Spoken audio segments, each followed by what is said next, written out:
Hello and welcome back to Bits and Bobs. Today's video is the life and legacy of His Majesty King George V, as voted by you as Monarch of the Month for July. So, here is his parents. To the left is Princess Alexandria of Denmark, and to the right is His Majesty King Edward VII, as we see on screen there. They then had many children, the second of which was born on the 3rd of June in 1865 and was George V, or at the time of course, Prince George.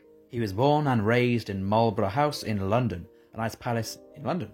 Now, at the age of 12 in 1877, he joined the Navy Cadets and wanted a future in the Navy, as he was never going to be king. However, his older brother, died in January of 1892, very suddenly, and meaning that in January of 1892, Prince George became second in line to the throne after his father. Now, enter Mary of Teck.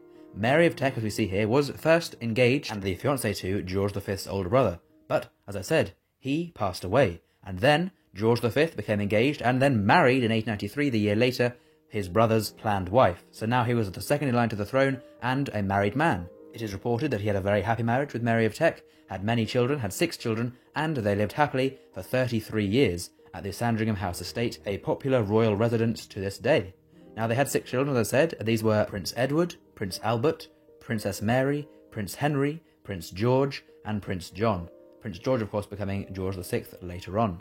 Now then, in 1901, as Victoria passed, his father became king, and he was the first one to swear allegiance to the new king, Edward VII, at the coronation of Edward VII.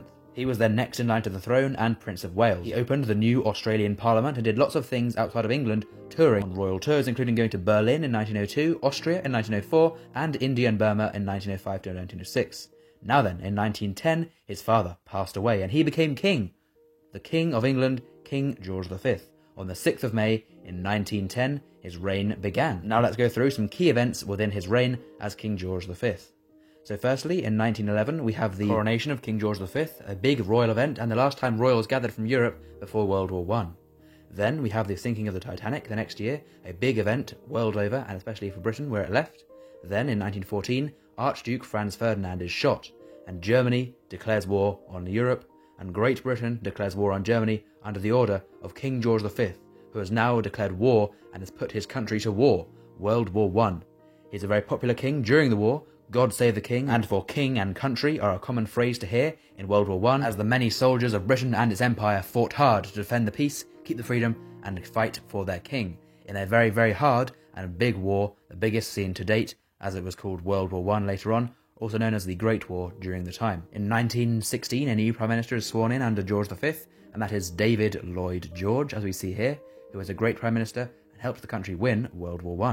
In 1917, during the later part of World War I, then we have the Russian riots and Russian rebellion and revolution, and George V's relative, Tsar Nicholas II, actually gets killed.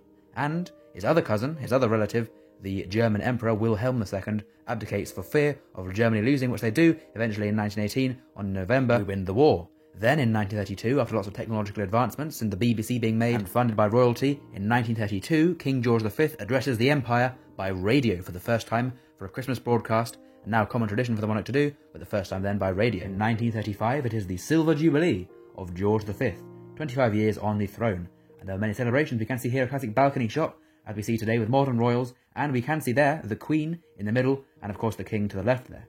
It was a great celebration of 25 glorious years of his reign from 1910 to 35, and there was even a commemorative coin release to mark the occasion. But the year later, tragedy.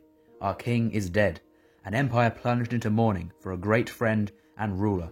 He died a few months before his 71st birthday, and was a great king under who wars were won and social reforms made to make the country a better place, and he did well to modernise the country as well, bringing in new technology. So there we go. Comment down below any extra facts you have about King George V, as he is our Monarch of the Month, and we'd love to know more. And as well, please do subscribe to the channel if you have enjoyed today's video and learned something new. Thank you very much for watching to the very end. I hope to see you again soon for some more coins on the channel in the future. And we'll see you next Monday for our George V All About Coins episode, which will be going up at 10 o'clock on Monday. So see you there. Bye.